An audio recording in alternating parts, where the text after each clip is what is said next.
너무 많은 이력을 가지고 계시고 또 사회 곳곳에서 또 크리스찬으로서 귀하게 선한 영향을 끼치신 분이라 제가 뭐 다른 것 설명 거두절미하고요. 오늘 아마 설교 주제에서 강의의 주제에서 아마 드러날 것 같습니다. 거룩한 산 제물로 하나님과 많은 사람들 앞에서 또 기쁨이 되시고 또 귀한 영향을 끼치고 계시는 우리 이강락 교수님, 여러분의 뜨거운 박수로 앞으로 모시도록 하겠습니다.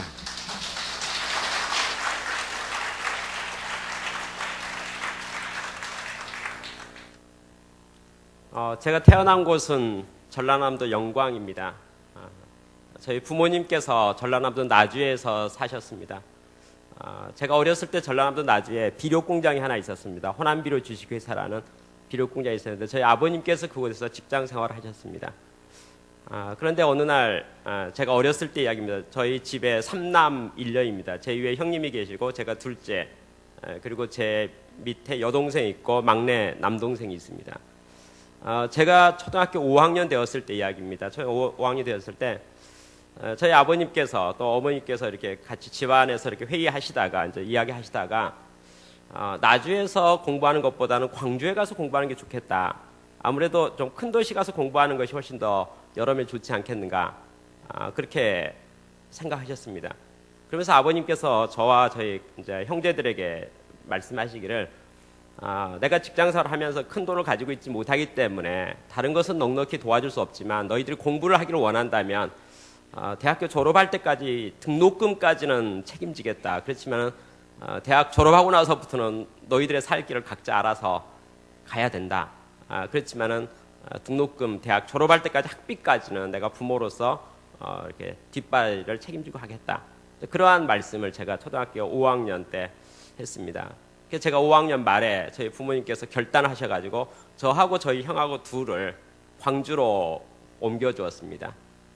그래서 이제 주민등록을 옮기게 되고 저하고 제 형 둘이서 이제 자취를 하게 된 거죠. 일단 저희 집이 광주로 이사 갔다가 저하고 제 형을 이제 남겨놓고 다시 부모님께서는 다시 나주로 이렇게 내려가셨습니다. 저는 중학교 3년 동안 제 형하고 같이 광주에서 자취 생활을 했었습니다. 1학년, 2학년 때는 별로 뭐 어려움이 없었던 것 같습니다. 제 생각해요. 근데 제가 중학교 3학년 때 좀 문제가 있었습니다. 그때는 고등학교 시험 봐서 들어가던 시절이었었는데요. 제 형은 고등학교 2학년이었고 저는 중학교 3학년인데 그때 한참 둘 다 먹성이 좋을 때였거든요. 부모님께서는 계산기를 딱 생각해서 한 달치 식량을 이렇게 쌀도 보내주시고 용돈도 보내주셨는데 이게 쌀 먹는 속도가 어머니의 계산과 맞질 않는 겁니다. 여러분 중3과 고2의 그 밥 먹는 속도하고요. 어머니께서 딱 계산하는 속도하고 이게 안 맞아요. 그래서 어느 날입니다. 어느 날 이렇게 하다 보면은 쌀이 떨어지죠. 먹다 보니까 떨어진 겁니다. 떨어지고 나면 형하고 제가 약간 고민스럽죠. 이걸 나중에 계시는 어머니에게 연락을 해서 쌀을 붙여달라고 해야 되나 하는데 느낌상으로 곧 오늘 내일 도착할 것 같아요. 느낌상으로. 그러니까 또 괜히 이렇게 전화하기도 좀 미안하고요. 그래서 그냥 버텼습니다. 버텨서 어떤 때는 하루 이틀 굶고 있으면은 쌀이 왔는데요. 어떨 때는요 일주일도 굶었습니다. 그러니까 말 못하고요. 요즘에는 핸드폰도 있고 시외전화도 되지만 그때 당시에는요 제가 중학교 3학년 때 이야기입니다. 그 광주에서 나중에 전화하려면요 전화국에 갔습니다. 가서 이렇게 시외 전화를 신청합니다. 그 번호표를 받고 기다리고 있으면 3번에 들어가세요. 그러면 3번에 들어가는 거죠. 거기 들어가서 이제 드디어 전화하는 거라서 이 시외 전화하는 거 자체가 큰 일입니다. 저는 중학교 3학년이니까 수험생이었거든요. 학교에서 이제 밤 늦게까지 자습하고 그러죠. 그러니까 뭐 차라리 굶는 게 낫지 전화하는 것은 더 낮 시간에 근무 시간 중에 우체국 가서 시외전 한다는 것은 쉽지 않았습니다. 저는 중3이고 형 고등학교 2학년이었고 그러면서 배고픔 소름이라는 거야. 스스로 만든 아픔이었긴 했지만은 그렇게 해서 제 중학교 3학년 시절을 보냈던 추억이 있습니다. 부모님의 어떤 그런 배려 속에서 형과 저는 고등학교를 졸업하고 이제 대학을 들어가게 되었습니다. 형은 정상적으로 들어갔는데 저는 문제가 있었습니다. 좋은 학교를 가고자 노력했는데 성적이 안 돼가지고 떨어졌습니다. 그래서 저는 이제 재수를 하게 됐죠.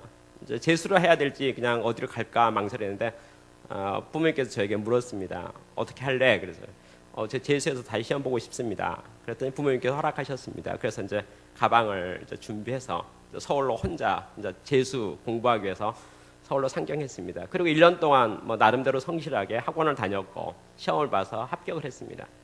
얼마 전에 저희 명절에 이렇게 이제 집안 친구들이 다 모여 있었을 때입니다.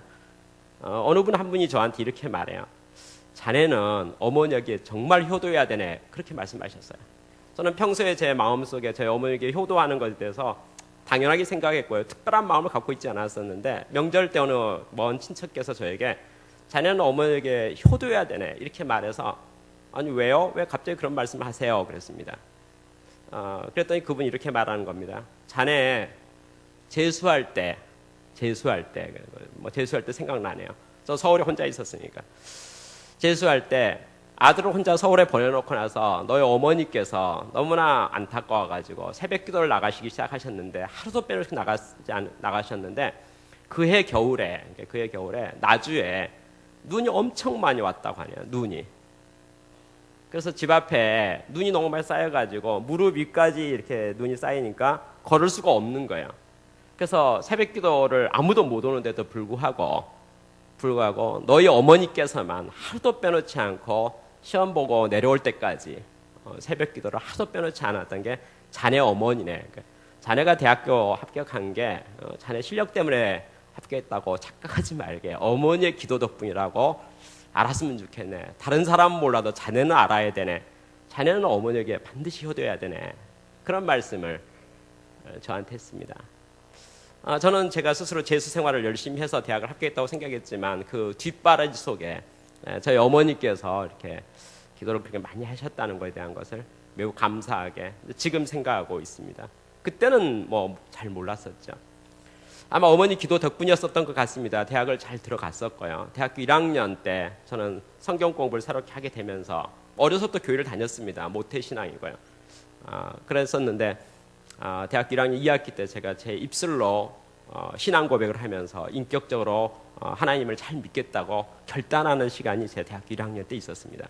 그때부터 지금까지 이제 신앙생활을 열심히 교회 생활과 그것을 해오고 있는 중입니다. 대학교 4학년 때 이야기입니다.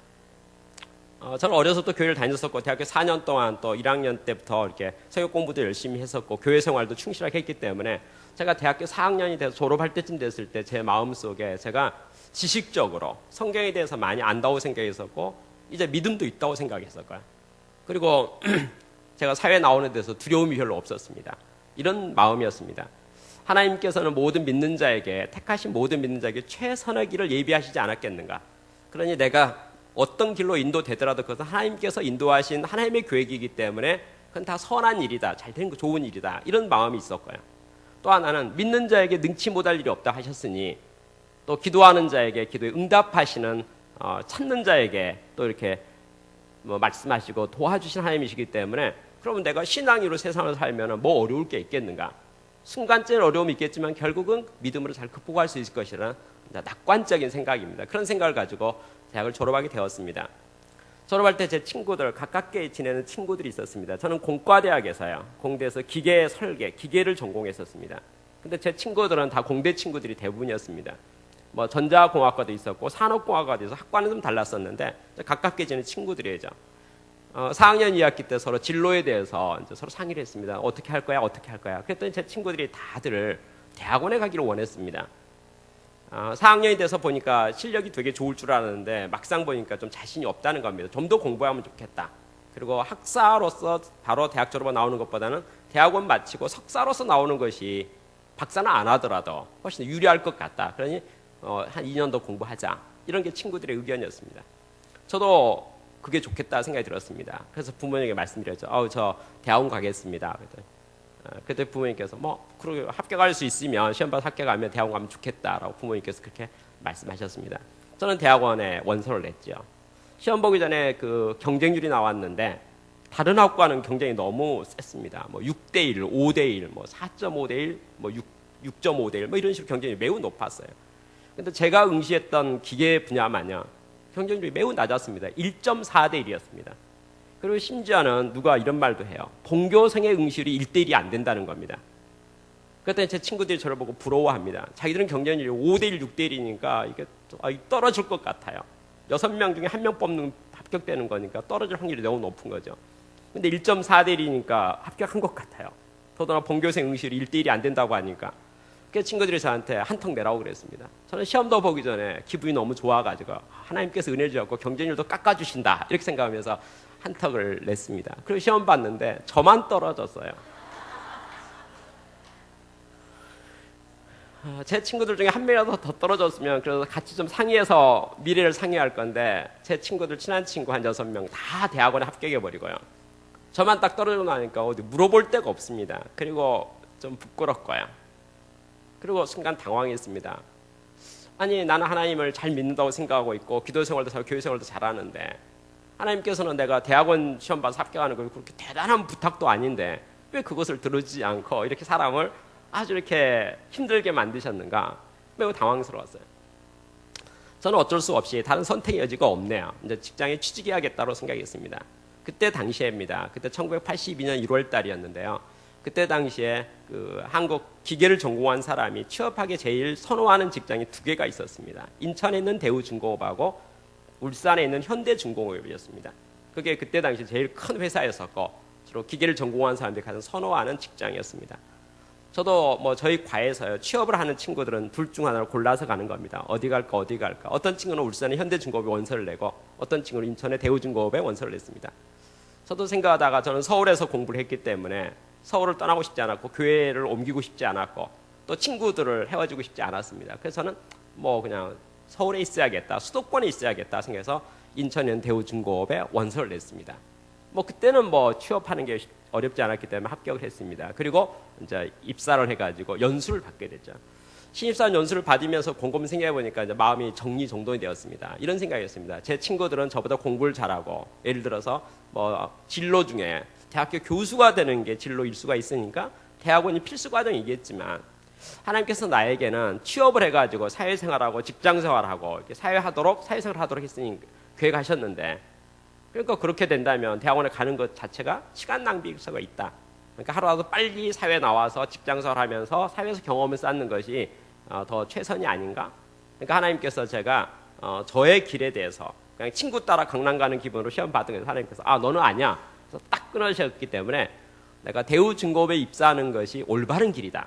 그러니까 원래 그래야 되는 그러니까 하나님께서 올바르게 인도하신 것이지 대학원 떨어진 것이 잘못된 것은 아니다. 실패가 아니다. 이런 식으로 제가 신입사원 연수를 받으면서 마음이 이제 정리가 되었습니다. 다시 감사하는 마음이 생겼고 다시 이제 환경에 적응하기 시작했죠. 그리고 대우중공업은 크고 좋은 회사이기 때문에 또 그 회사 안에서 내가 어떻게 일을 잘할 것인가 또 여러 가지 많은 것들 관심을 갖기 시작했습니다. 신입사원 연수가 끝난 맨 마지막 날 마지막 시간에 이제 부서 배치를 합니다.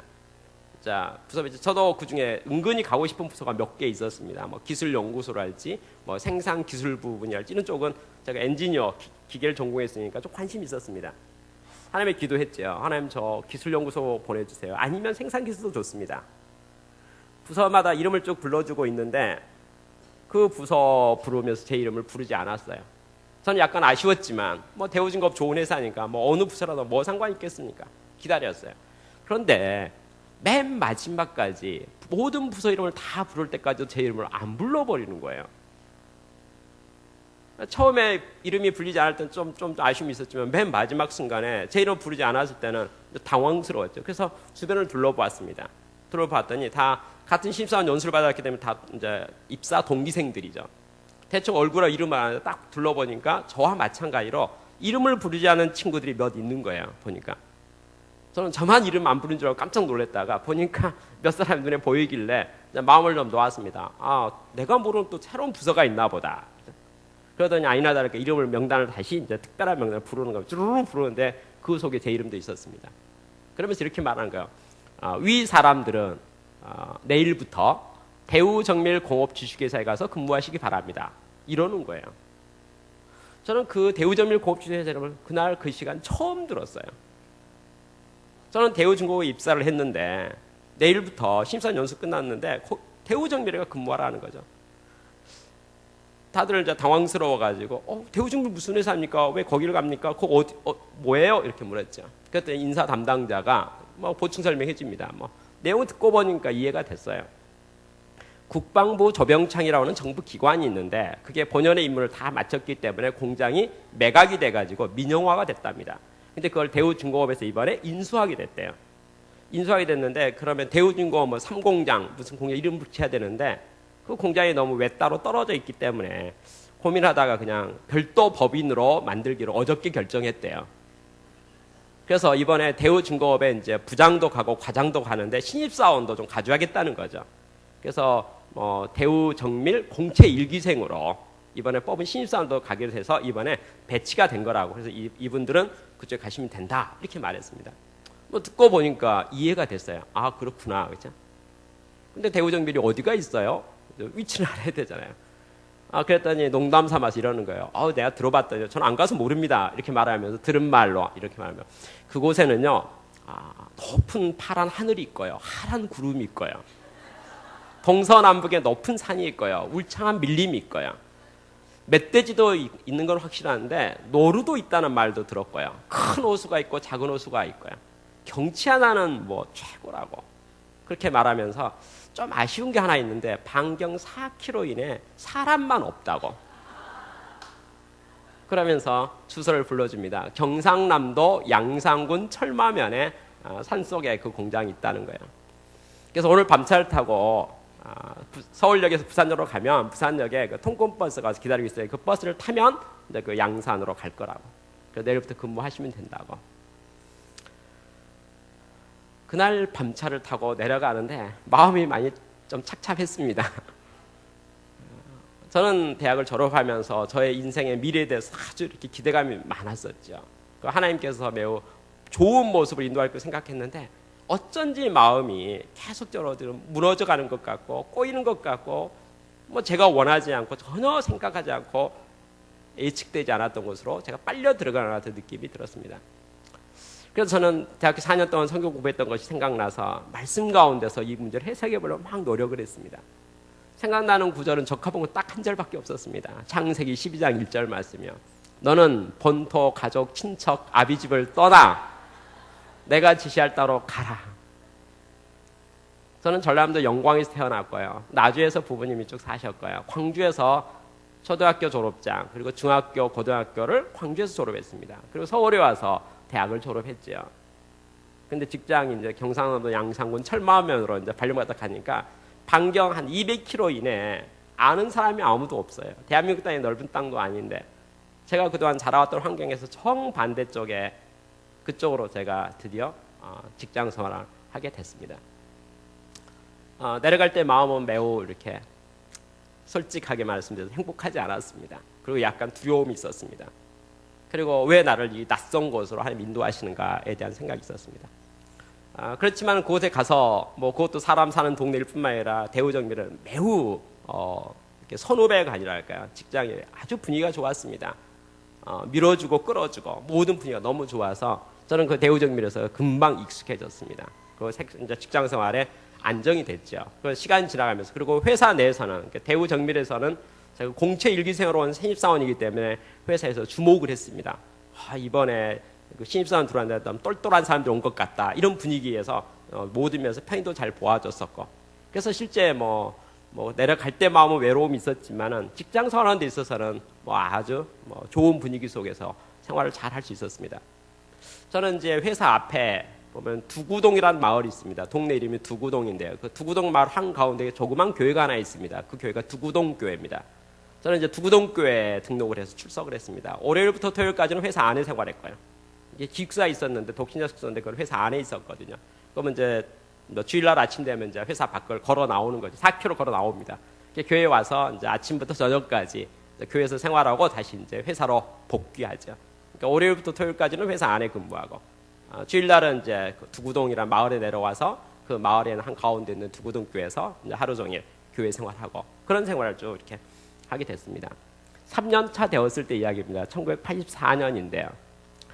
두구동 교회는 조그만 교회입니다. 교인 수가 전부에서 한 80명, 100여 명 정도 되고요. 청년이 저를 포함해서 한 6명 정도 됩니다. 많이 출석하면 8명이 출석하는데 보통 4명 출석합니다. 이제 그렇지만 우리가 부를 때는 6명이라고 그렇게 말합니다. 청년회원이 4명, 6명이 모이지 않기 때문에요. 연말 돼가지고 임원 선거할 때 되면 아주 다들 괜찮습니다. 뭐냐면 자리가 한 8개 되거든요. 회장, 부회장, 총무석에. 그 희망하는 대로 골라서 할 수 있습니다. 나 부회장 할래 그러면 부회장 다 시켜줘요. 그냥 하고 싶다 다 맡아서 할 수 있습니다. 저는 1984년도에 제가 청년부 회장이었습니다. 6명 회원 중에 제가 회장이었었죠. 장로님께서 저에게 어느 날 이렇게 묻습니다. 자네 여기 대우정밀에 와서 직장에 와서 근무한 지 벌써 3년 차 되는데 결혼 안 하느냐? 혹시 사귀는 자매가 있느냐? 그렇게 말했습니다. 그래서 아니요 없는데요. 그랬더니 그러면 내가 소개시켜 줄까? 그랬어요. 그래서 장로님 뭐 추천해 주세요. 소개시켜 주면 제가 교제를 하겠습니다. 그렇게 말했어요. 그랬더니 소개시켜 줬어요. 청년의 부회장을 소개시켜 주었습니다.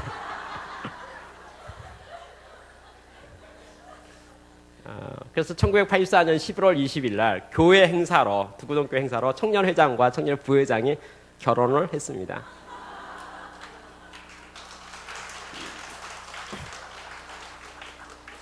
저는 어려서부터 가난했었고요. 뭐 경제적으로 직장생활 3년 했지만 모아놓은 돈이 많지 않았습니다. 근데 제 아내 쪽은 딱 보니까 저보다 적어도 10배, 많으면 100배는 가난한 것 같았어요. 그래서 저는 결혼하면서 이렇게 돈 하나도 없이 돈 들이지 않고 결혼을 했습니다. 뭐 일반적으로 결혼하면 가전제품 있죠. 뭐 세탁기, 냉장고 하잖아요. 저는 결혼하면서 저도 형편이 넉넉하지 않았고 제 아내도 마찬가지여서 뭐 이렇게 결혼 그 혼수 같은 게 하나도 없었습니다. 냉장고, 세탁기도 갖추지 못하고 신혼 생활을 하게 되었습니다. 그렇지만 저나 제 아내는 하나님 앞에 기도를 했습니다. 우리가 가진 건 하나도 없지만 하나님께서 우리를 결혼하게 하셨으니 우리 가정이 믿음의 가정이 되었으면 좋겠고 복의 근원이 되었으면 좋겠고 좋은 가정이 됐으면 좋겠다. 그리고 우리 가정이 믿음으로 시작했으면 좋겠다라고 이제 서로 상의를 했습니다. 저도 결혼을 앞두고요. 하나님 앞에 제 마음속으로 서원을 했습니다. 나는 독신으로 산 것이 아니라 결혼을 하게 됐으니까 내가 내 아내를 어떻게 맞이할 것인가에 대해서 하나님 앞에 깊이 배우자에 대해서 깊이 생각하면서 제 나름대로 3가지의 하나님 앞에서 결심을 했습니다. 첫 번째 결심은 사람이 사람을 아는 것은 불가능하니 그러나 하나님께서 2사람이 연합하여 한 몸을 이루라고 하셨으니까 내 아내의 과거와 현재와 미래의 모든 것을 바로 나의 인생으로 나의 삶으로 영접합니다에 대한 결단을 했습니다. 그러니까 지금까지는 서로 따로 살아왔지만 결혼하면 연합하여 한 몸이 이룰 거니까 이제는 하나가 되는 거니까 그러면 과거와 현재와 미래의 모든 것을 제 안에 있는 모든 것, 제 안에 대한 모든 것은 바로 내 자신의 나의 삶이라는 것을 제가 하나님 앞에서 영접합니다. 그게 첫 번째. 두 번째는 제가 직장을 해보니까 갈등들이 많이 있습니다. 다툴 일도 있고 싸울 일도 있고 이렇게 속상한 일도 많죠. 근데 가정이 화평해야 될 것 같은데 밖에서 싸우더라도 집안에 오면 화목해야 되지 않겠습니까? 그래서 제가 마음속 생각하기를 이제 하나님 앞에 결단하기를 내가 밖에서 싸우더라도 집에서도 싸우면 안 되겠다 생각해서 하나님에게 이렇게 기도해서 하나님 제가 평생을 살면서 집에서는 안 싸우도록 도와주세요. 제가 제 아내하고는 싸우고 싶지 않습니다. 싸우지 않겠습니다. 전쟁 포기 선언했습니다. 3번째, 제가 인생을 제 아내와 같이 살기로 마음을 먹었는데 살다 보면은 진로에 있어서 의견 충돌이 있을 수 있지 않겠습니까? 방향에 있어서. 그렇지만 하나님께서 한 몸을 이루어서 같이 살라고 했으니까 함께 가야 되는 것이 맞는 것이 아닌가. 그래서 제 인생의 삶의 미래의 모든 진로 가운데 제 아내에게 거부권을 주기로 했습니다. 그러니까 예를 들어서 제 아내가 싫다 하면 그건 제가 갈 길이 아닌 것이죠.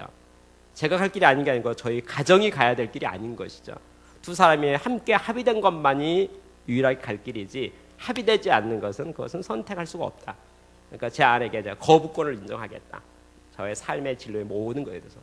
그게 제가 결혼을 앞두고 하나님 앞에서 했던 저의 다짐이었습니다.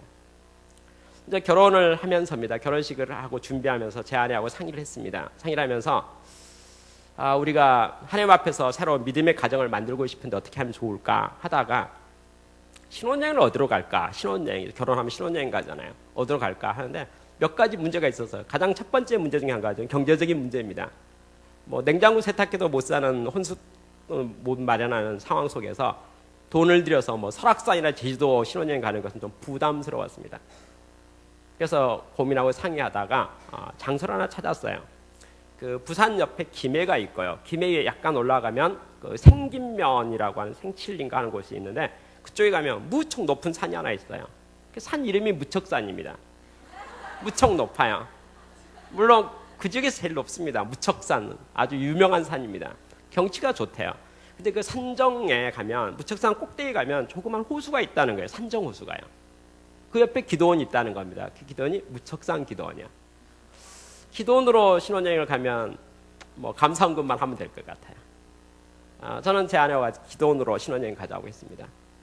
그래서 저와 같이 이제 결혼식을 마치고 저 아내와 같이 이제 뭐 시외버스를 타고 완행버스를 타고 무척산 밑에 내려가서 거기서 이제 등산을 했죠. 산 정상까지. 그 무척산 기도원을 찾아갔습니다. 또 그곳에서 이제 신혼 여행을 보냈습니다. 저는 제 아내와 같이 성경 공부도 해보기도 하고 우리가 하나님한테 어떻게 믿음의 가정을 이룰 것인가에 여러 가지 대화도 하면서 뭐 지냈습니다. 그러면서 게임을 하나 했어요. 가훈 만들기 게임이야. 가훈. 우리 집이 어떤 표를 가지고 살아가면 좋을까 해서 가훈 만들 게임을 해가지고 뭐 후보를 많이 만들었죠. 그리고 제일 서로 고르고 골라서 당선작을 발표했습니다.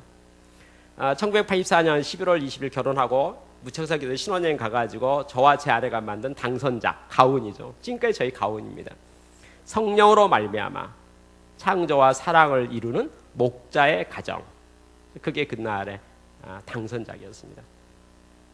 그렇게 하고 신혼여행을 마치고 돌아와서 이제 다시 이제 정상 생활을 복귀해서 다시 직장 생활을 이렇게 쭉 하게 됐습니다. 그러던 어느 날이었습니다. 1985년도에 큰아들이 태어나고요. 1987년도에 둘째 아들이 태어났습니다. 아들이 둘 태어났는데 1987년 여름이었습니다. 직장 생활한 지 5년 7개월 정도 됐던 날이었어요. 한 6년은 아니고 만으로 해서 5년 7개월 정도 됐던 어느 날 회사에 출근해서 신문을 보는데요. 신문 하단에 광고가 있는데 서울에 있는 구로공단에요. 구로공단에 있는 기계연구소에서 킴입니다. 기계국책연구소인데 거기서 연구원을 모집한다는 공고가 나왔어요. 저는 그 공고를 딱 보는 순간 제 마음이 갑작스럽게 친구들 생각나고요. 서울 생각나고. 그러니까 다 까맣게 잊어버렸었는데요. 저는 대우정밀 생활을 했는데 그게 보이는 거예요. 저는 깜짝 놀랐습니다. 그래서 가만히 생각하니까 친구들이 궁금하기도 해요. 대학교 졸업하면서 헤어졌던 친구들. 그렇죠? 제가 결혼할 때 축하한다고 와가지고 결혼식 배경으로 뭐 하객들 친구들 나와서 찍으세요 하니까 나와서 해서 얼굴 잠깐 봤던 친구들. 그리고 지난 5년 7개월 동안 더 이상 만나보지 못했던 친구들과 서울에 있었던 모든 생활들과 교회 생활과 모든 것들이 떠오르기 시작하는 거예요. 기억나기 시작합니다. 그러면서 제가 하나님 앞에 마음에 생각이 들어서 하나님, 제가 서울 가서 직장 살면 안 될까요? 저는 제 아내에게 상의했습니다. 그때 제 아내도 시험 봐서 합격하면 뭐 서울로 이사 가지요 이렇게 말했어요. 그래서 저는 원서를 냈습니다. 그 시험장에 왔어요. 와서 절망했습니다. 학교를 빌려서 시험을 보는데요. 수험 번호와 교실 보니까 800명이 시험 보러 온 거예요. 저는 감독에게 물어봐서 몇 명 뽑냐고요. 한 명 뽑는데요. 1.4대 1의 경쟁에 떨어졌던 추억 있는 제가 대학도 한 번에 못 들어가고 재수해서 갔던 제가 시험에는 도저히 자신이 없는데 뭐 8대 1도 부담스러운데요. 80대 1도 아니고 800대 1이니 엄두가 나겠습니까? 저는 낙담했습니다. 일단 시험 보러 왔으니까 시험 보고 내려갔죠. 합격자 발표이 되어서 이제 뭐 ARS니까 전화해서 확인하라고 했는데 저는 확인할 엄두도 나지 않네요. 그래서 전화를 했죠. 전화를 뭐 안 하고 버티다가요. 한 4시, 5시까지 연락하라고 했는데 4시 45분쯤 되었을 때 제 마음에 야, 그래도 수험생의 의무라는 게 있지. 시험을 봤으면 합격률 확인해야 되는 거 아니야? 떨어졌겠지만. 그래서 전화했어요. 근데 그 한 명의 합격자가 바로 저였습니다.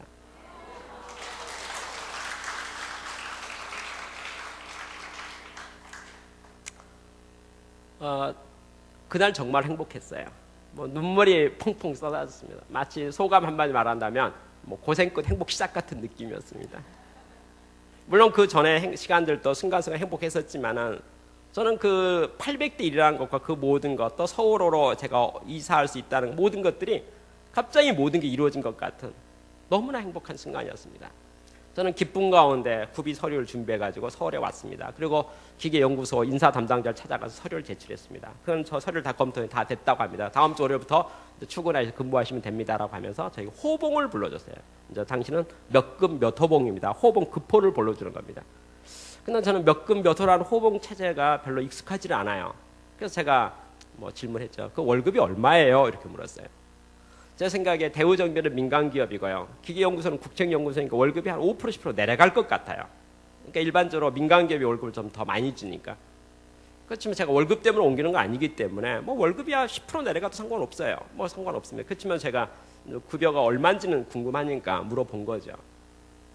물었더니 숫자를 불러주는데 그 숫자가 현재 제가 받고 있는 급여의 반밖에 안 되는 거예요. 너무 낮아요. 그래서 제가 깜짝 놀라요. 왜 그것밖에 안 돼요? 이렇게 물었죠. 그랬더니 저한테 이렇게 말하는 겁니다. 당신이 제출한 서류 중에 석사, 박사 학위증이 없지 않느냐는 거예요. 당연하죠. 저는 대학을 안 갔는데 무슨 석사, 박사, 학위가 없잖아요. 그래서 저 대학을 안 갔습니다. 그랬더니 저한테 하는 말이 연구소에서는 학사, 석사, 박사가 급이 다르다는 거예요. 당신은 석사, 박사 학위가 없으니까 그걸 경력을 인정받을 수 없고 학사인데 민간 기업의 근무 경력은 산정해주지 않는다는 거예요. 그러니까 제가 대우 정밀에 5년 7개월 근무했다고 했잖아요. 근데 5년 7개월을 인정해주지 않으니까 5년 7개월 인정한다면 한 10% 차이가 날 건데 내려갈 건데 경력을 인정하지 않으니까 마치 대학을 졸업하고 바로 입사해서 합격한 사람의 급호를 준 거죠. 저는 억울했어요. 그래서 다가 그럴 수 없다고. 뭐 5년 7개월에서 인정보다 5년을 인정해 주더라도 경력을 인정해 줘야지. 그건 곤란한 거 아니냐라고 제가 항의를 했어요.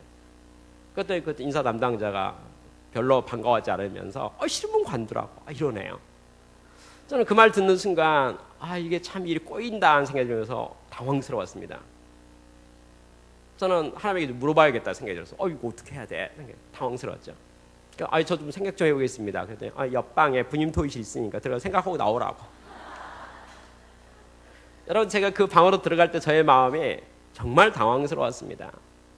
저는 큰 행운을 붙잡았다고 생각했었고 하나님의 큰 인도하심 속에서 됐다고 생각했는데 어쩐지 마음이 편안하지 않습니다. 마음에 들어가면서 하나님 이거 어찌 된 겁니까? 하나님 어찌 해야 돼요? 어떻게 해야 돼요? 제가 협상 능력도 없고 설득력도 없고 어떻게 해야 돼요? 어떻게 해야 돼요? 방에 딱 들어갔어요. 그런데 놀라운 일이 생겼습니다. 그 방에 딱 들어가자마자요. 제 인생 살면서 그런 적이 없었어요. 들어가자마자 갑자기 성경 말씀이 딱 떠오르는데요. 그날 아침 퀴트했던 말씀도 아니에요. 딱 떠오르는데 어떤 말씀이 강하게 떠오르냐면 토기장이가 토기를 만드는데 금그릇과 은그릇과 질그릇을 선택할 권리가 왜 토기장에게 없냐? 그 말씀이 떠오르는 거예요. 너무나 강하게요. 저는 그 자리에 앉아서 갑자기 그 말씀 너무 강하게 떠올라서 가만히 생각해 봤죠. 토기장이는 하나님이신 것 같고요. 금그릇, 은그릇, 질그릇은 부르심 받은 성도인 것 같고 그 다음에 금그릇, 은그릇은 귀하게 쓰임받는 사람들에게 인정받고 존중받는 모양이 좋은 그릇인 것 같고 질그릇은 하늘에 썩는 미랄같이 있는 곳에서 이름도 없이 빛도 없이 섬기는 하나님의 충성스러운 사람인 것 같고요. 숫자로 보면 금그릇, 은그릇, 질그릇이 많을 것 같고요. 그런데 하나님께서 사람을 부르어 선택하시며 쓰시면서 금그릇, 은그릇, 질그릇 선택할 권리가 왜 토기장이가 없느냐? 라고 생각이 들었어요. 그런데 여러분 제가 그 생각이 딱 드는 순간 갑작스럽게 제 어떤 마음이 들었냐면 제가 지난 5년 7개월 동안 직장생활을 하면서 그렇죠? 또 대학교 4년 동안 제가 성경 공부하면서 제가 하나님에 대해서 원했던 게 있고 기도 제목이 있었는데 그 모든 기도 제목이 한마디로 말하면 하나님 저를 잘 도와주세요. 제가 잘 되면 하나님에게 잘 11조도 하고 제가 응답하겠습니다. 그러니까 도와주세요. 그러면 제가 저 도와주면 제가 그냥 모른 채 안 합니다. 갚습니다. 그러니 제 어려움을 도와주세요. 그러한 생각이었었고요. 반대로 하나님께서 나의 삶에 대해서요.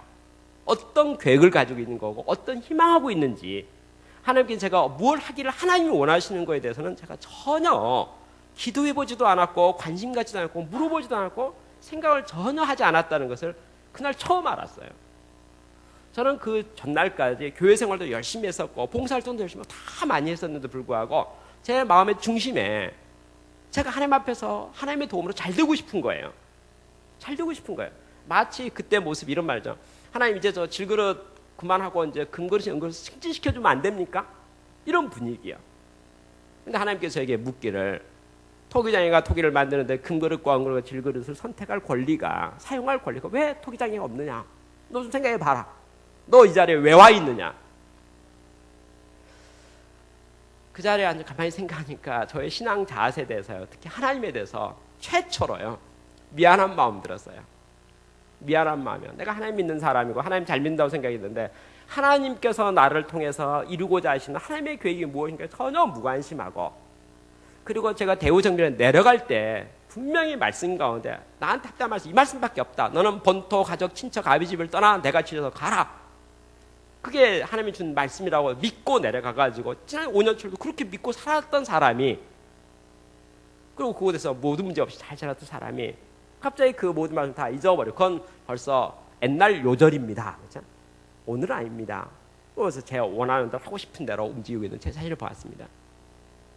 하나님께서 저를 보시기에 제가 매우 이기적이고 자기중심적이고 하나님에 대한 생각이 전혀 없는, 그래서 마치요 성경 말씀에 이런 말 있잖아요. 주여 주여 하는 자마다 다 천국에 들어갈 것이고 내가 너를 도무지 알지 못하겠노라. 하나님에 대한 관심이 없고 하나님의 생각에 관심이 없는, 저는 제 인생에서 그날 최초로요 하나님 앞에 제 마음에서 우러나는 회개 기도를 했습니다.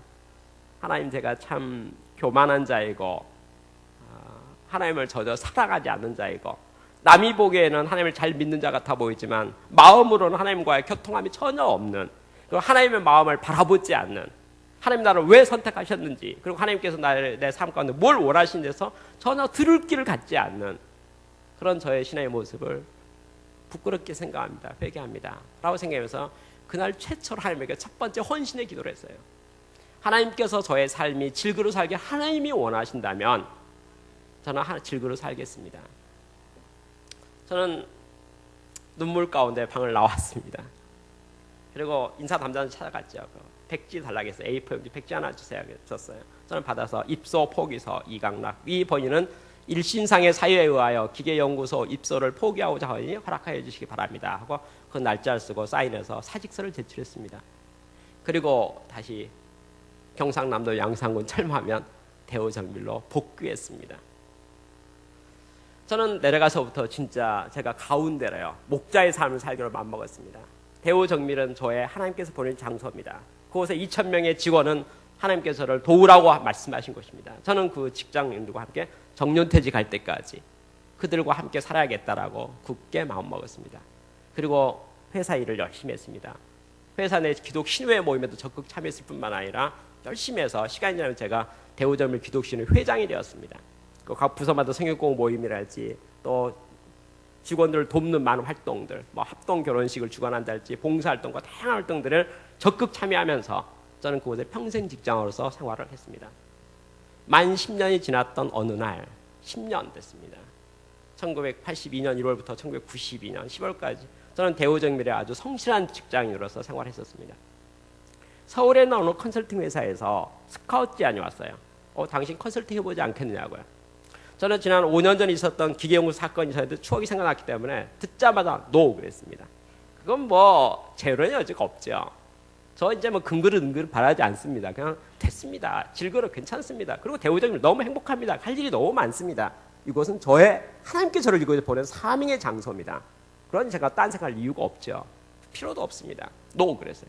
근데 한 달 전에 또 전화 와요. 또 전화 와요. 생각해 봤냐고요. 계속 전화 오니까 저는 노라고 강경히 많은 걸 계속 전화 오니까 이상한 생각이 들었어요. 혹시 사무엘 선지자에게 하나님께서 사무엘아 사무엘아 사무엘 불렀던 것까지 혹시 하나님과 연관된 일이 아닐까 하는 약간의 생각이 들었습니다. 저는 저를 신앙적으로 잘 아는 믿음의 선배 한 7분에게 신앙 상담을 했어요. 진로 상담을 했습니다. 저는 대우점에서 이렇게 잘 지내고 있는데 이렇게 오락하니 어찌하면 좋겠습니까? 저는 갈 마음이 없습니다. 근데 계속 내가 거절했는데도 불구하고 왜 계속 연락이 오죠? 이거 어떻게 거절해야 됩니까? 그리고 이거 혹시 어떤 제가 생각할 점 있는지 의견을 주시기 바랍니다. 그랬더니 7분의 저를 인격적으로 신앙적으로 잘 아는 선배 7분들께서 한 달 정도 시간이 지나서 다 답이 왔어요. 근데 7분 전원이 옮기라고 하는 거예요. 옮기라고요. 저는 옮기고 싶은 마음이 없었습니다만은 계속 컨설팅에서 오라 하고요. 제가 상의했던 7분이 다 옮기라고 하니 망설임이 생겼습니다. 깊이 기도 끝에 순종하는 게 좋겠다. 제사보다 순종이 낫다. 그런 생각이 들어서 하나님께서 분명히 나에 대해서 무슨 계획이 있으신가 보다. 그래서 내가 마음은 들지는 않지만 모든 건 미지지만 일단 옮겨야겠다 생각하고 대우정밀을 사직하고 서울에 있는 컨설팅 회사로 이직했습니다. 저는 이직하면서 마음이 들떴습니다. 야, 이건 분명히 이건 절대적으로 내가 선택한 것이 아니고 하나님의 인도하심이다. 하나님께서 나에게 뭔가 용도가 있어가지고 이곳 인도하신가 그곳에 하는 기대감이 있습니다. 하나님께 나를 통해서 어떻게 역사하실까에 대한 아주 기대감을 가지고 되게 잘 될 것 같은 낙관적인 생각을 가지고 드디어 하나님께서 나의 진로를 인도하신다. 이런 소망 가운데 저를 컨설팅에 딱 갔습니다. 갔는데요. 대우정밀과 컨설팅 회사는 정반대 분위기였습니다. 서로가 경쟁자예요. 서로가요. 내 밥그릇 뺏어 먹으러 온 사람이다. 이런 분위기였습니다. 점심시간이 됐고 식사 시간에 같은 팀하고 식사로 가려고 딱 하면 제가 두 사람이 앞에 가길래 따라가 같이 식사하려고 따라가니까 저를 딱 뒤돌아보더니 제가 따라오는 걸 보더니 두 사람이 빠른 발걸음으로 도망가요. 따라갈 수가 없어요. 그야말로 저는 왕따를 당했습니다. 그러고 보니까 제 자신의 성격 가운데 내성적이고요. 남과 어울리지 못하고 여러 면에서 제가 약점이 많다는 걸 그때서 알았습니다. 어울리지도 않아요. 사람들이 저를 환영해 주지도 않고요.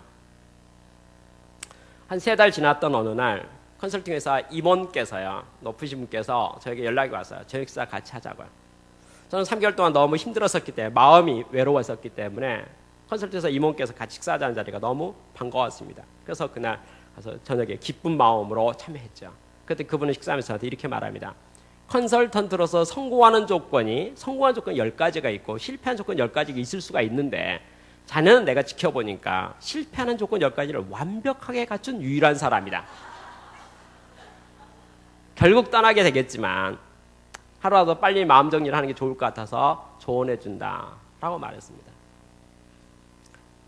제가 봐도 그런 것 같았어요. 다른 사람은 다 적응을 잘하는데 저만 왕따예요. 안 돼요. 저는 보니까 술, 담배도 못할 뿐만 아니라 대인관계도 못하고 성격도 내성적이고 어울리질 않아요. 다른 사람과 달라요. 그리고 그들과 같이 살고 싶지가 않아요. 그날 저녁에 집에 가는데 마음이 매우 답답했습니다. 하나님, 제가 이 컨설팅 회사 온 것은 하나님께서 오라고 해서 하나님께 인도하셔서 온 거잖아요. 저 대우정밀 떠날 생각이 추호도 없었잖아요. 근데 하나님께서 저를 이곳에 옮겨놨는데 안 맞다고 하네요. 실패하는 조건 10가지 완벽하게 갖췄다고 하네요. 제가 어찌하면 좋습니까? 이제 와서 어디 취직할 때도 뭐 없고 나가서 제가 어디 갑니까? 그렇죠? 곰곰 생각하고 있으니까 하나님께서 이렇게 말씀하시는 것 같았습니다. 너는 전도랄지 선교에 대해서 관심이 있다고 그랬는데 전도와 선교는 뭐야? 하나님 믿지 않는 문화권에 가가지고 하나님 나라를 확장하고 복음의 증인이 돼가지고 복음 하나님 나라를 확장하는 그런 거 전도하고 선도 아닙니까? 한국 땅에도 많은 직업들이 있는데 그 직업들 중에 하나님을 존중하지 않는 직업들이 참 많은데 내가 너를 컨설팅 업종에 선교사로 보내서 컨설팅 분야에서 복음을 전하도록 증인의 삶을 살도록 내가 너를 파송하고자 하는데 너는 생각이 없어? 저는 머리로는 이해가 됐어요. 그런데 현실적으로는 지금 제가 왕따를 당하잖아요. 나가라고 하잖아요. 안 맞대잖아요. 그런 제가 어떤 영향을 행사할 수 있겠습니까? 결론을 냈습니다. 있긴 있어야 되겠다. 있긴 있어야 되겠다. 하나님의 뜻에 따라서. 그 다음날 아침에 성경 말씀을 깊이 묵상했습니다. 내가 크리스찬으로서 어떻게 컨설팅 일을 해야 되고 직장생활을 해야 되는가에 대해서 도저히 제가 재능이 없으니까. 아무리 봐도 사랑이고 나눔이고 섬김이었습니다. 그런 말씀만 있었습니다. 저는 그 다음날 출근했는데 아침 출근했는데 모든 제 동료들은 다 바빠서 일 나갔습니다. 저만 놉니다. 일이 없어요. 어제도 그랬고 오늘도 그렇고 내일도 그렇습니다. 스케줄표에 보니까 다 어디가 이래요. 저는 오늘 뭐 할까 생각하다가 공부 좀 해야겠다 생각이 들었습니다. 어떻게 공부할까 하다가 스케줄을 봤더니 제 동료들이 내일 어디 가서 다 일하게 돼 있잖아요. 그 중에 한 명을 제가 골랐습니다. 그리고 그 고른 내용을 내가 오늘 마치 내가 강의할 거로 생각하고 그 자료를 준비하고 공부해야겠다 해서 한 명을 제가 선정했어요. 아침부터 저녁까지 제가 마치 그 강의를 맡은 사람인 것 같이 자료를 준비하고 만들기 시작했습니다. 아침부터 만들기 전에 자료가 시간이 넉넉했어요. 오후 돼서 시간이 남아가지고 저는 색깔도 칠하고 복사도 하고 아주 아기자기 가꾸면서 퇴근 시간까지 기다렸습니다. 드디어 제 동료가 왔습니다. 그 동료가요. 그 담당하는 동료가 왔어요. 저는 그에게 봉투에 담아서 제가 만든 자료를 그에게 전해주었습니다. 내일 어디서 무슨 강의 하신다고 해서 제가 자료를 만드는데 혹시 도움이 될까 싶어서 드립니다. 그렇게 했습니다. 그가 내용을 딱 보더니 아주 칼라까지 입혀가고 깨끗하게 이렇게 바로 술수도 해준 거 보고 놀랐어요.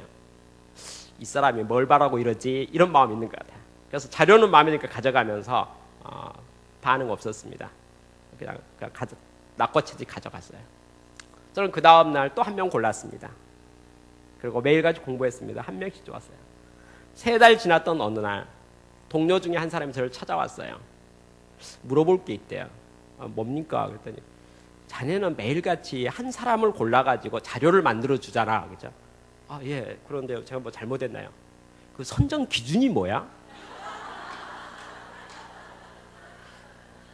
제가 만드는 자료가 너무나 좋기 때문에 제 자료 받은 사람 전부 기분이 너무 좋고 도움이 되는 거예요.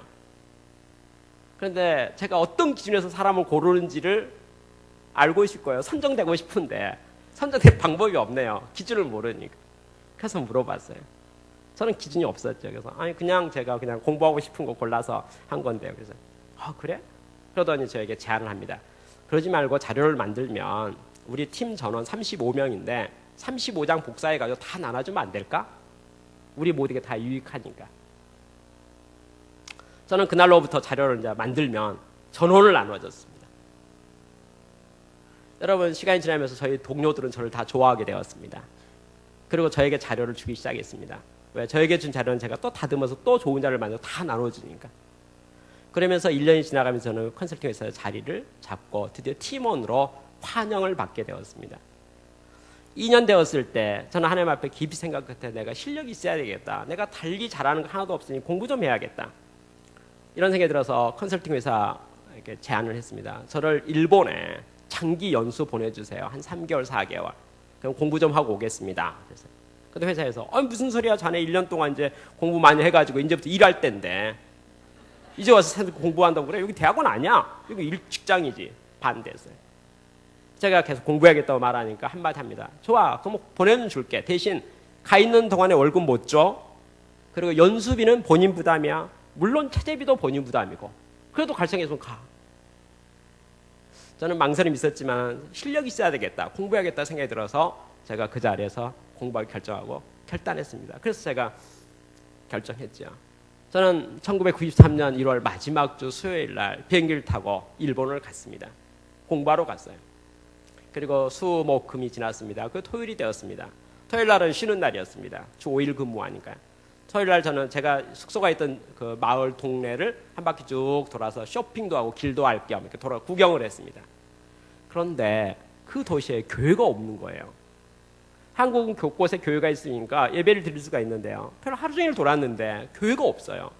저는 가다 보면 교회 발견할 거로 생각했죠. 근데 퇴근 저녁 늦은 시간까지 해가 질 때까지 돌아다녔는데 교회가 없는 거예요. 내일이 주일인데 망설임이 생겼습니다. 어떻게 해야 되지? 이제 잤어요. 아침 새벽에 일어나서 아침 큐티를 합니다. 성경 말씀 보면서 건강 기도하면서 오늘 어디 가서 어떻게 예배 드려야 되나 생각해보니까 이 도시는 작아가지고요. 교회가 없는 것 같아요. 근데 큰 도시를 가면 교회가 분명히 있는 것 같아요. 그러니까 기차를 타고 큰 도시에 가고 교회를 찾아가야 되겠는데 오늘은 준비가 너무 없어서 안 될 것 같아요. 그래서 다음 주부터는 기차를 타고 주일날 아침 되면 기차를 타고 큰 도시 나가가지고 교회를 알아가지고 그 교회를 찾아서 예배를 드려야겠다. 근데 오늘은 어떻게 하지? 저는 제 마음속에 곰곰이 생각하다가 이런 생각이 들었어요. 오늘은 하나님 앞에 특별한 헌신 예배를 드리면 어떨까? 헌신 예배. 몸으로 드린 예배를 드리면 어떨까? 아침 해가 뜨는 시간부터 해가 지는 시간까지 교회 찾는 예배를 드리자. 내가 오늘 주일이니까 교회를 예배를 드려야 되겠는데 교회는 눈에 보이지 않으니까 그럼 내가 해가 뜨는 시간부터 계속 교회를 찾아서 온 동네 방방을 돌아다니고 있으면 제 마음은 하나님을 바라보고 있고 교회를 찾고 있고 예배처를 찾고 있으면 그리고 12시간 해가 질 때까지 돌아다니고 있으면 하나님께서는 마음의 중심을 분별하시니까 하나님께서는 교회에 예배드리기 위해서 돌아다니는 내 자신의 주일을 예배드린 것을 하나님은 인정해 주시지 않겠는가? 그러면 그게 예배 아니야? 헌신 예배. 저는 오늘은 그렇게 하기로 했습니다. 저는 아침 이제 일어나서 추리닝을 입고 운동화를 신고요. 어제 대충 한 바퀴 돌았기 때문에 대충 알만해요. 없을 것 같아요. 없을 확률이 99.9%인 것 같습니다. 그래서 오늘은 예배처를 찾아서 교회 찾는 예배를 드려야겠다 생각하고 운동화를 신고 출발을 딱 했습니다. 새벽에. 출발해서 이제 가기 시작합니다. 3거리 4거리 가다 기도했습니다. 왜냐하면 있더라도 하나 있을 것 같아요. 아니면 없거나. 하나 있으면 방향을 맞추고 싶어요. 거꾸로 가가지고는 헤맬 것 같으니까. 3거리마다 오른쪽입니까? 직진입니까? 좌회전입니까? 물으면서 이끌리는 대로 생각나는 대로 귀에 대는 대로 선택해서 계속 갔습니다. 놀랍게도요. 30분 만에 저는 교회를 발견했습니다. 일본인 교회였어요. 자그마한 교회였습니다. 저는 너무 행복하고 좋았습니다. 저는 숙소에 와서 이제 뭐 아침 식사도 정상적으로 하고요. 양복을 입고 성인책을 들고 즐거운 마음으로 시간 맞춰서 일본인 교회에 갔습니다. 그리고 예배를 드렸어요. 예배를 마치고 나니까 일본인 교회 목사님이 저한테 이렇게 말합니다. 한국에서는 수요일 날 수요 예배를 드리는데 일본은 교인 수도 작고 교회도 작고 그래서 수요 예배를 드리지 않습니다. 대신 시간 되는 분들이 교회에 오셔가지고 성경 공부를 합니다. 그래서 혹시 시간 되시면 수요일 날 오셔가지고 성경 공부를 하면 좋겠습니다. 그렇게 저한테 말했습니다. 1993년 1월 마지막 주 주일이었습니다. 예, 저 그러면 그렇게 하겠습니다. 수요일 날 와서 성경 공부하지요. 약속하고 집에 왔는데요. 숙소에 왔습니다. 월요일 아침에 성경 말씀을 보면 생각하니까 부담스러웠습니다. 첫째, 제가 일본어에 능통하지를 못하죠. 성경 공부를 하려면 저한테 뭐 물어볼 것 같은데 못 알아들을 것 같아요. 제가 답을 해야 될 것 같은데 제가 생각하는 것을 일본어로 표현할 수 없을 것 같아요. 그러니까 일본어를 잘 못하는 제가 어떻게 성경 공부를 하겠습니까? 그리고 성경 교재가 있을 것 같은데 교재가 뭔지도 모르겠어요. 저는 망설이다가 생각 깊이 했습니다. 그러다가 이런 생각이 들었어요. 아, 내가 일본어 공부 좀 해야겠구나. 그럼 일본어로 성경책을 갖고 일본어 공부를 하자. 저는 그렇게 맘먹었습니다. 그러고 나서 드디어 제가 성경을 딱 펴놓고 하나님께 기도했습니다. 하나님, 제가 실력이 모자라니까 성경책을 다 공부할 수는 없고 한 장만 골라서 공부할 건데 하나님께서 제일 공부하기 좋은 과목 한 장을 골라주시고 그 한 장의 내용이 다 내용하고 용어가 비슷할 테니까 제가 한 장이라도 열심히 공부할 테니까 한 장을 가르쳐 주세요. 눈 감고 쫙 열었죠. 신약의 야고보서 5장이 펴졌습니다. 저는 야고보서 5장, 하나님께서 가르쳐준 야고보서 5장을 월, 화, 수 예배 갈 때까지 열심히 읽고 쓰고 낭독하면서 야고보서 5장만 공부했습니다. 혹시 거기에 나오는 단어가 조금이라도 귀에 익을까 싶어가지고 다 성경 말씀이니까 야고보서 5장은 열심히 공부하고 수요일 저녁에 교회 갔습니다. 교회 갔더니 쭉 둘러 앉았어요. 저도 빈자리 하나 앉았죠. 그때 목사님께서 이제 딱 책을 펼치면서 예, 오늘은 순서에 따라서 야고보서 5장을 공부하겠습니다.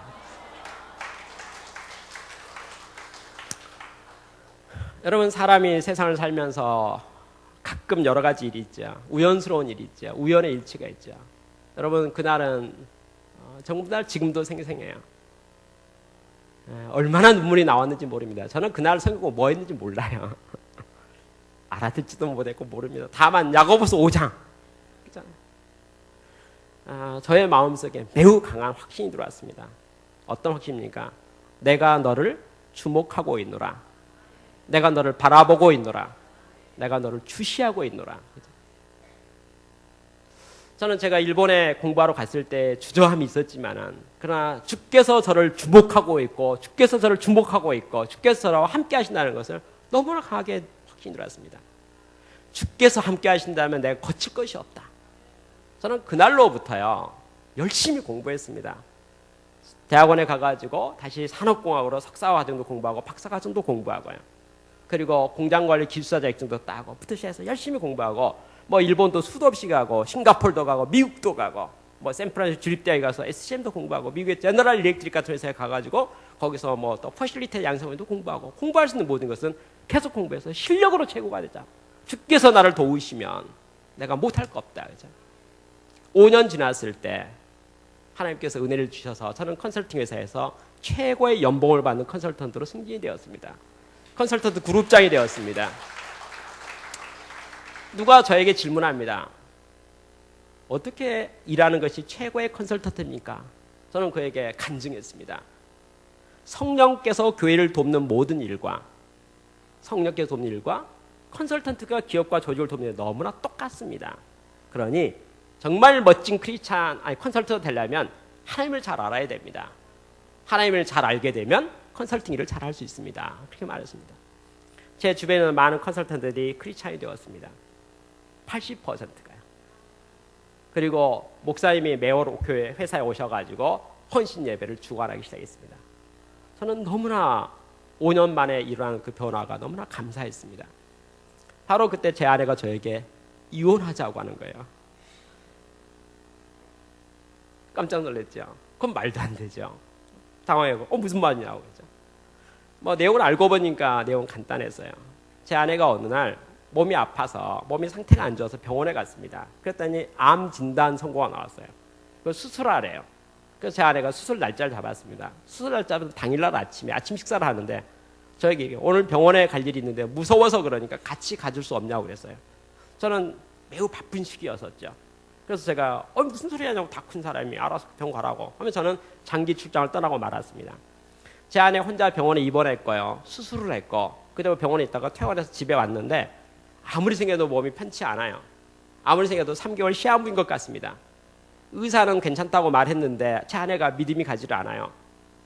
3개월 시한부인데 남편은 계속 장기 출장 돌아다니고 있고 집에 없으니 남편 앞길을 막을 생각은 없고 혼자 조용히 기도원에 가가지고 좀 여생을 정리했으면 좋겠다 생각이 들어서 가정과 자녀를 내려놓고 기도원에 가고 싶다는 거예요. 그래서 이혼을 해달라. 저는 그 말 듣는 순간 지난 5년 동안 컨설턴트에서 맨 돌아다니면서 공부하고 출장 다니던 시간, 가정을 소리했던 시간에서 부끄러움과 미안함이 있었습니다. 그리고 하나님과 가정에 문제가 없으니까 내가 일을 열심히 한 것이지 가정에 문제 생기면 이거 안 되는 거 아닌가 생각이 들었습니다. 그래서 제가 우선순위 생각을 했습니다. 그래서 제 아내에게 이렇게 말했어요. 아니 무슨 소리 하느냐. 가정이 소중하지. 만약에 정말 당신이 기도원에 간다면 우리 신혼여행도 기도원에 갔었는데 같이 가자. 그래서 자네가 몇 년 얼마 살지 모르지만 마지막 날까지 남편이 내가 같이 있어야지. 누가 있을 것이냐. 왜 혼자 가려고 하느냐. 같이 가면 될 거 아니냐. 그래서 제 아내가 그럼 회사 그만두려고요. 그러니까 그만두지. 내려놓지. 그죠? 저는 회사에 가서 사표를 냈습니다. 회사는 깜짝 놀랐어요. 어디 경쟁회사로 스카우트 가는 줄 알고요. 제 아내 이야기를 했습니다. 제 아내가 암에 걸려가고 수술을 했는데 3개월 남았다고 합니다. 기도원에 가겠다 하는데 제가 남편인데 같이 가서 뒷발이 해야 되지 않겠습니까? 허락해 주십시오. 하면서 눈물로 이야기를 했어요. 제 눈물을 본 모든 사람들이 저에게 미안하다 그러면서 격려의 말을 해주면서 아내를 잘 보살피라고 그랬습니다. 저는 회사를 정리했죠. 그만두었죠. 그 집에 와서 기도원 가려고 짐을 쌉니다. 제가 보호자니까 의사를 만나봐야 될 것 같아요. 담당 의사를요. 의사를 찾아갔죠. 가서 물어봤죠. 주의사항이 뭔지 알아보고 가야 될 것 같아서. 그때 의사가 저를 보면서 황당하게 생각하면서 아니 초기라서 수술을 깨끗이 나았는데 지금 무슨 소리 하냐고. 그렇게 해서 제가 컨설팅 회사를 그만두게 되었습니다.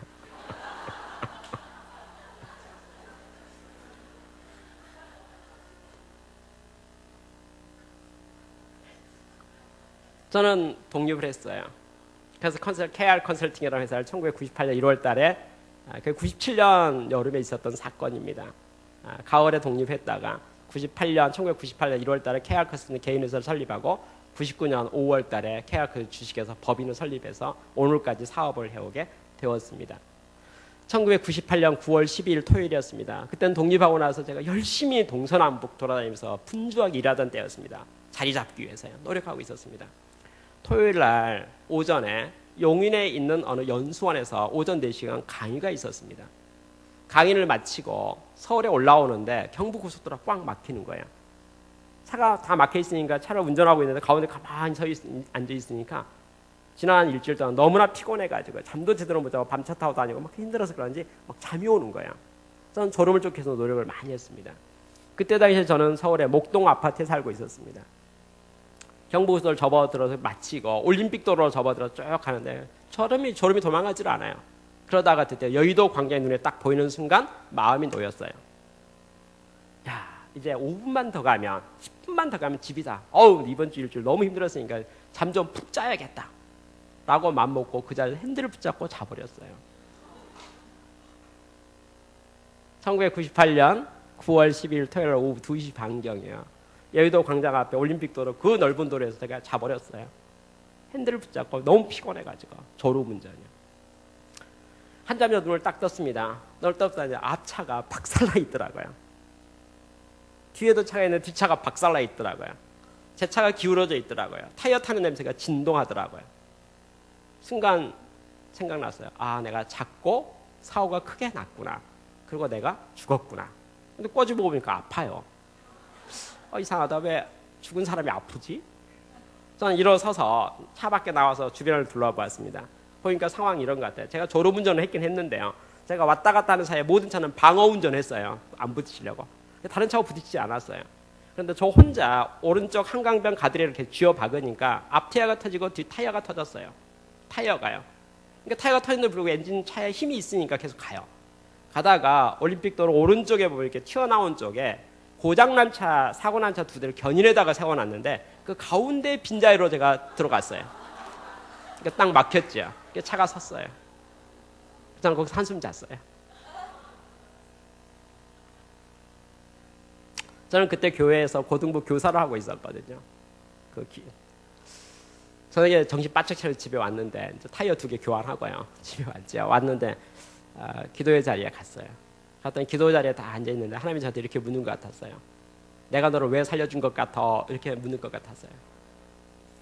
저는 그날 깨달은 지식이 있는데 그게 뭐냐면요. 사람이 태어난 자기 생일날은 100% 다 알고 있지만 자기 죽는 날을 아는 사람이 아무도 없다는 거예요. 그날은 매우 짧을 수도 있다는 거예요. 바로 오늘일 수도 있다는 거예요. 그런데 하나님께서 저에게 연장시켜 주셨네요. 오늘일 수도 있는 거.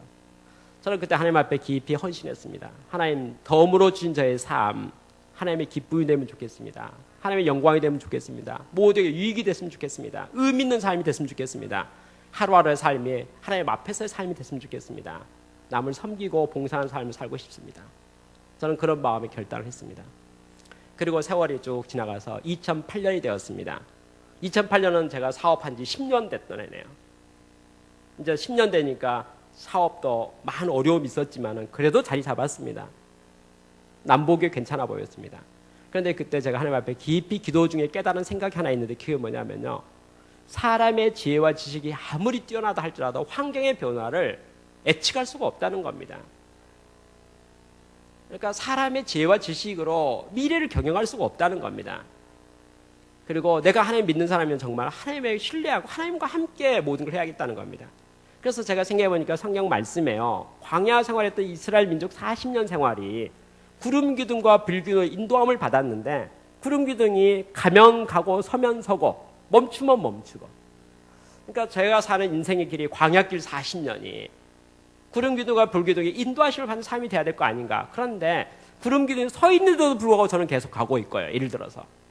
이건 좀 안 맞는 것이 아닌가. 그런데 하나님께서 주께서 저에게 서라 하는지 가라 하는지를 내가 어떻게 분별할 것인가. 하나님의 인도하심 어디 있는지 내가 어떻게 알 것인가. 저는 그 생각을 깊이 하면서 내가 구름 기둥과 불길을 인도하시는 하나님의 음성을 들어야 되겠다. 오늘 나에게 뭘 말씀해 내가 그걸 알아야 되겠다. 그렇게 제가 생각이 들었습니다. 그래서 제가 하나님의 음성을 듣기 위해서요. 하나님의 말씀을 듣고 순종하기 위해서 내가 기도를 좀 해야겠다. 이런 생각이 있습니다.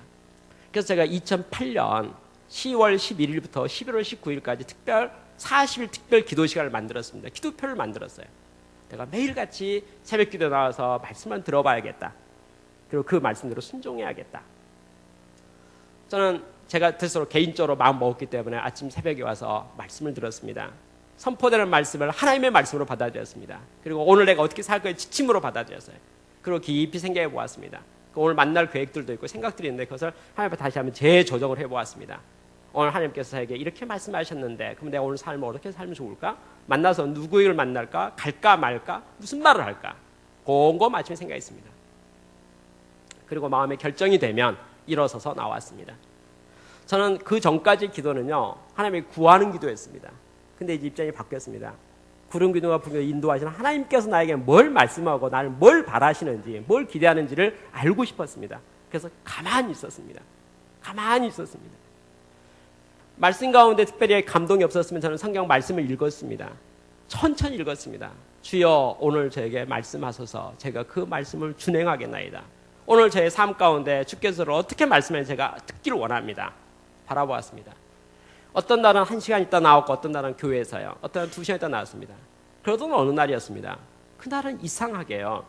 말씀을 듣는데 특별히 느껴지는 게 없네요. 마음에 와 감동이 없네요. 그냥 아는 내용들이고. 성경 말씀 읽는데도 불구하고 특별히 와닿는 게 없어요. 오늘 지침이 없어요.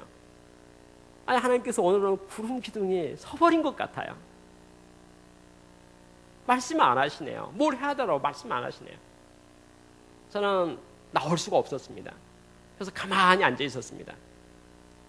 주여, 오늘 제가 뭘 해야 됩니까? 뭘 해야 됩니까? 말씀이 없어요. 저는 가만히 있었습니다. 5시에 시작된 새벽 기도에 한 6시, 7시 되니까 다 떠나고 없네요. 저 혼자 본당 가운데 앞쪽에 앉아 있었는데 어떻게 해야 될지, 오늘 왜 주께서 말씀 안 하시지? 일어날 수 없어서 가만히 있었습니다. 시간 지나서 드디어 12시가 되었어요. 그 자리에 앉아 7시간 되었더니 주께서 저에게 말씀하셨습니다. 저는 그래서 기쁜 마음으로 일어서서 회사 일하러 출발해 나갔습니다. 여하튼 40일이 지났습니다. 40일 지나고 나서 지난 40일 뒤돌아보니까 마음에 들었어요. 은혜스러웠어요. 너무나 감사했습니다. 야, 내가 크리스찬으로서 모든 일을 하는 데서 사업이나 일하는데 이렇게 해야겠다 라고 제가 결심이 들었습니다. 그래서 제가 마음에 든든했죠. 그래서 제가 그렇게 하기로 결단했습니다. 하나님, 제가 40일을 한 번 더 하겠습니다. 11월 20일부터 연말까지. 그리고 2009년 사업계획은 믿음으로 이와 같이 기도하는 자세로 하겠습니다. 2009년 365일 더하기 남은 40일 딱 하니까 405가 나와요. 5를 뗐어요. 400일짜리 카렌다를 만들었습니다. 내가 지금부터 내년 말까지 기도하는 자세로, 지난 40일과 똑같은 자세로 400일을 기도하면서 일하리라. 저는 그렇게 해서 400일을 보냈습니다. 2009년 12월 23일 400일이 끝나고 나니까 지난 400일이 저에게 너무나 감사했어요. 그래서 하나님 앞에 다시 한번 헌신했습니다. 하나님, 제가 40일 마치고 400일을 끝냈으니까 이제 4000일을 하겠습니다. 4000일은 보니까 11년이에요. 그래서 카렌다를 다시 만들었어요.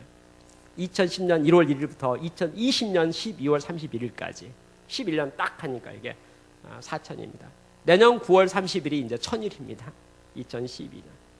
저는 그 발걸음을 걸어서 오늘까지 오고 있습니다. 여러분, 그 가운데 드디어 하나님께서 저를 사용하시기 시작하신 것을 느끼기 시작했습니다. 하나님께서 말씀하시면 움직이고 말씀하시면 행하고요. 2009년도 가을에요. 상해에 있는 코스타라고 해외 유학생입니다. 유학생들 수련회가 있는데 와서 강의를 해달 수 없느냐는 연락이 왔어요. 저는 예 그랬습니다. 준비하고 가려고 하는데 중국의 항주라고 하는 상해 밑에 있는 도시에서 어느 선교사님이 전화 왔어요. 이번 코스타 강사로 오신다면서. 아, 예. 일주일 먼저 오실 수 없어요? 아, 무슨 일이신데요? 갈 수도 있죠. 아니, 우리 항주에 절강대학교가 있는데 거기 유학생이 1000명이나 있는데 그들 일주일 전에 와가지고 좀 동원시켰으면 좋겠다는 거예요. 성경도 가르치고 특강도 사람들을 모아가지고 그들을 인솔 해가지고 유학생 수련회 가면 어떻게 되냐. 그런 제안이었어요. 저는 코스타 갈 거라서 아, 그렇습니까? 그럼 그렇게 하죠. 저는 일주일 전에 출발했습니다. 그리고 상해에 항주에 가가지고 한국 유학생들을 만나서 그들을 매일 저녁에 그들을 성경도 가르치고 대화하고 상담도 하면서 일주일을 보냈습니다. 그리고 그들을 인솔하고 코스타에 참여했죠. 코스타에 끝났습니다. 끝나고 났더니 제 마음 가운데 중국에 있는 유학생들이 부모가 있어야 된다는 걸 깨달았습니다. 그들의 유학생활 가운데 너무나 방치되어 있을 뿐만 아니라 영적 부모가 없는 거예요. 누가 이들을 도와줘야겠다 생각이 들었습니다. 저는 그래서 유학생들에게 제안을 했습니다. 유학생들의 미래를 준비하는 모임을 만들자. 그리고 내가 그것을 지도해 주겠다. 유학생들은 매우 좋아했습니다. 그래서 저는 유미준, 유학생들의 미래를 준비하는 모임을 중국에 만들었습니다. 그리고 2009년 가을부터 오늘까지 매달 중국에 가가지고 유학생들을 돕고 있습니다. 상담도 하고 그들의 여름방학과 겨울방학이 되면 그들을 데리고 인솔해가지고 또 산업시찰도 하고 문화관광도 시키고 그리고 매주 모여서 성경 공부도 할 수도 돕고 그리고 그들의 진로와 유학생활 가운데 상담하는 역할을 2009년부터 시작했습니다. 저는 하나님을 믿는 많은 크리스찬 기업들을 돕기 시작했습니다. 그리고 컨설팅 회사 5개를 모아서 500여 모임을 만들었습니다. 그리고 2020 해피니스 파트너라는 표를 가지고 2020년까지 우리가 믿음으로 하나님의 컨설팅 기법하고 세계 선교에 동원하자, 참여하자 하면 우리 사용하시도록. 그 모임이 성장해가지고 2010년, 2009년도에 알토스 컨설팅 그룹이라는 컨설팅 법인이 만들어졌습니다. 그리고 그 법인이 지금 현재 전 세계에 나가서 일하기 시작했습니다. 여러분 놀라운 일은요. 제가 기도하고 있는데 어느 날 이집트에서 전화가 왔네요. 전화를 받았습니다. 혹시 이집트에서 컨설팅 할 수 있어요? 예, 그랬습니다. 비행기를 타고 갔는데 이미 준비된 곳이 있어가지고 저는 컨설팅 계약을 할 수 있었습니다. 2010년 작년에 이집트 사람들이 한국에 많이 왔습니다. 저의 초청으로. 그래서 연수도 받았고 한국을 경험하고 돌아갔습니다. 신앙적으로도 도움을 받고요. 이집트 전역에서 컨설팅과 교육 사업들을 하게 되었습니다. 어느 날 기도 중에요. 인도에서 전화가 왔네요. 그래서 인도에 갔습니다. 중국 전역을 다니기 시작했습니다. 영국에도 가고 미국에도 가고. 저와 함께 일하는 모든 알토스 그룹 회사들이 이 시간에 세계 선교를 위해서 전 세계를 다니고 있습니다. 저의 스케줄은 작년 3월을 예를 들면요. 중국에 일주일이 있었습니다. 인도에 일주일이 있었습니다. 이집트 카이로에 일주일이 있었습니다. 그리고 영국과 미국을 거쳐서 한국에 왔습니다. 한국에 잠깐 머무르다가 또 떠났습니다. 저는 2010년 세계 일주 12번 했네요. 하나님의 은혜 가운데. 하나님께서 저를 여러 모습으로 인도하시는 모습을 보게 됩니다. 저는 여러분에게 한 가지 말씀드리고 싶습니다. 인생의 삶이 과연 어떠한 것인가, 어떻게 사는 게 좋을 것인가에 대해서 의견입니다. 하나님에게 온전하게 헌신하는 것, 거룩한 산 제물로 내 자신을 드리는 것, 그리고 하나님의 음성을 듣는 것, 하나님의 인도하신 뜻이 어디에 있는가에 대한 것을 깊이 바라보고 거기에 순종하는 삶이 하나님의 영광이 되고 기쁨이 되고 보람이 된 삶이 아닌가 생각합니다. 저는 매일같이 저희 어머님에게 요새 전화합니다. 효도하려고요. 매일 전화합니다. 근데 저희 어머니 전화하는데 저희 어머니께서 항상 전화를 받으시면 이렇게 말해요. 기도 중에 너의 전화를 받는다 이렇게 말씀하십니다. 저는 어머니에게 한번 여쭤봤습니다. 어머니께서는 하루 기도를 얼마나 하세요? 몇 시간 하세요? 그랬더니 저희 어머니께서 글쎄 요새는 기도밖에 안 하니까 한 16시간 하나? 그러는 거예요. 여러분 저는 저희 어머니의 16시간의 기도 제목이 뭔지에 대해서 알지는 못합니다. 그렇지만 확신하고 있는 게 하나 있습니다. 저는 어머니의 둘째 아들이거든요. 그러니까 저희 어머니의 기도 제목 속에 저에 대한 중보기도가 없을 리가 없겠지요. 그렇죠. 저는 이런 마음이 있습니다. 저를 위해서 매일같이 중보기도하는 저희 어머니가 있는 한 내가 잘못될 리가 없다. 이런 생각합니다. 그리고 내가 기도하는 사람이 되어서 하나님의 음성을 듣고 행하는 한 교만하지 않을 수가 있고 실수하지 않을 수 있고 잘 갈 수가 있겠다. 그런 생각합니다.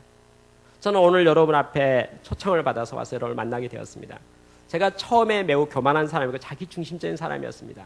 근데 세월이 지나가면서 하나님을 보다 갈게 됐고 지금 하나님과 함께 일하기를 원하고 하나님의 뜻에 따라서 구름 기둥과 불 기둥으로 인도하시는 하나님 앞에 순종하기를 원하는 삶을 살고 있는데 그 모든 삶이 정말 행복하고 감사합니다. 우리 모두가 중보 기도자가 되었으면 좋겠다. 그런 생각을 하고 싶습니다. 기도하고 마치겠습니다.